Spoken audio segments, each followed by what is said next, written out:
All right, we are going to talk about the real numbers. This is seriously one of my favorite lessons of all times because I think the math world would be a much better place if students really took the time to understand, not just write these notes down, but understand what these numbers mean. There's so much vocabulary, and your math life will be so much easier if you can remember what this vocab is. All right, so the real numbers, what is it? It is the set of numbers which contains all rational and irrational numbers. Now, you may think that's silly because the real numbers. When we talk about the real numbers, then if you said that they're real numbers, then that could imply that there are fake numbers. And actually, there is. But you do not deal with imaginary numbers until you get to Algebra 2. So in algebra, we are only talking about the real number system. That's it. And the real number system includes rational and irrational numbers. Okay, so everything that we work with in algebra will always be a real number. Well, what are irrational numbers? Irrational numbers are decimals that never terminate and have no repetition. Basically, irrational numbers you cannot put in fraction form. If you can remember that, your life is going to be so easy. You cannot put irrational numbers into a fraction. You just can't do it. And we'll talk about why in a second. Well, so what are some examples of these? All examples include non-perfect squares. Okay, like square root of 3, that's non-perfect. There's no number times a number that gives me 3. It could be the square root of 30. That's a non-perfect square. It includes numbers like the famous pi. It includes numbers that go on and on and on and on and on and never stop. And there's, a non-consistent pattern. So go on and on and on. All right, what are rational numbers? Rational numbers can be written as a fraction. It can always be put in the form A over B. So here's the deal. Rational numbers can be put in a fraction. Irrational numbers cannot. It is as simple as that. And we'll talk about that when we get to the examples. So these are decimals that terminate or have a repetition, which again, we'll talk about. I think that's just so wordy. The only thing you need to remember is rational numbers, you can put in a fraction. Irrational numbers, you cannot. So some examples are going to be like 5/7. It's going to be like 3, -2 1/2, square root of 16 because it's a perfect square, 0, 2/3, 0.4 repeating, all of those guys.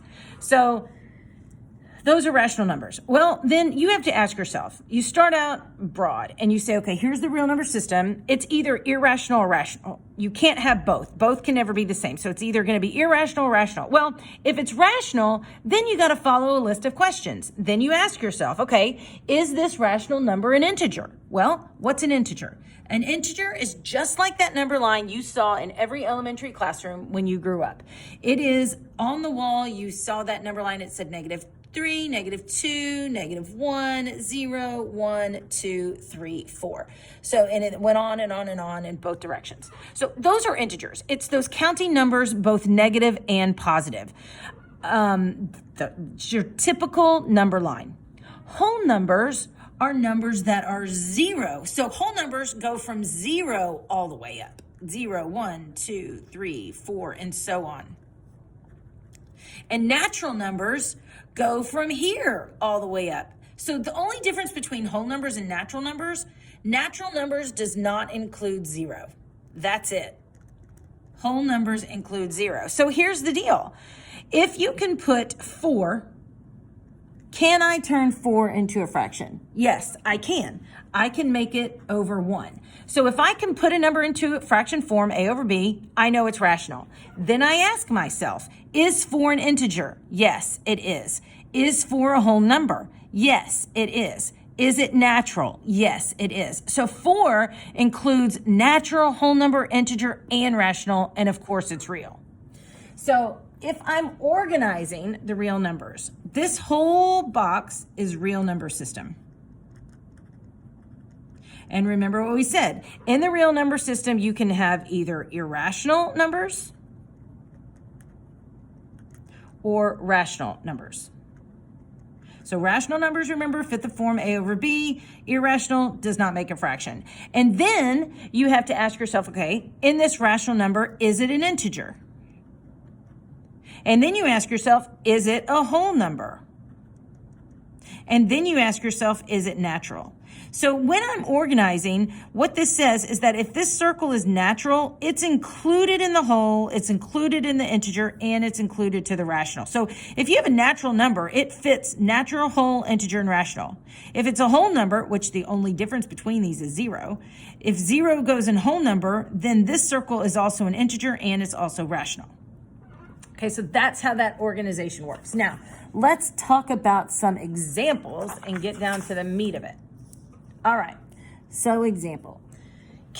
On number 1, can I put negative 47 into a fraction? I can. It fits the form 47 over 1. So what do I know that it is? Well, I know it's real because that's what we're working with. I know it's rational because it fits the form A over B. Is negative 4 an integer? Yes, it's a negative integer, so it is an integer. Is it a whole number? No, it's not a whole number because it's negative, so I can stop there. It is just real, rational, and an integer. All right, let's look at number 2. Can it fit the form A over B? It sure can. If I popcorn it, 8 times 2 plus 3, then I get 16, 17, 18, 19 over 8. So it fits the form A over B, so I know it's real and I know it's rational. But it stops there. It's not an integer. 2 and 3/8 is not on that number line that you saw growing up. All right, so it stops. Now look at number 3. I'm going to evaluate it. Absolute value of negative 9 is 9. So can I put 9 into a fraction? I can. So it's real, it's rational, it's an integer, it is a whole number because it's positive, and it's a natural number because it's greater than 0. Okay? Square root of 23, I cannot turn into a fraction. It's a non-perfect square root. I can't do anything about it. So it's real and it's irrational. Look at number 5.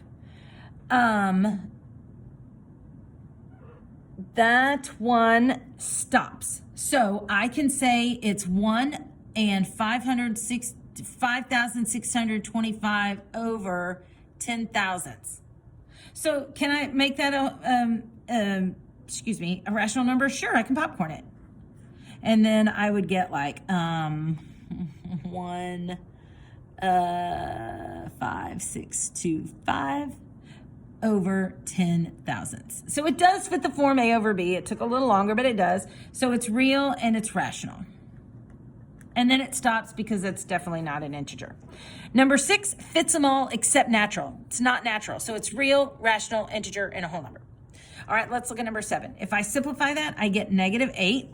And I think hopefully now you're getting the idea, but negative 8 would be the same as negative 47, so it fits those categories. Look at number 8. Can I make this into a fraction? I absolutely can because it's repeating.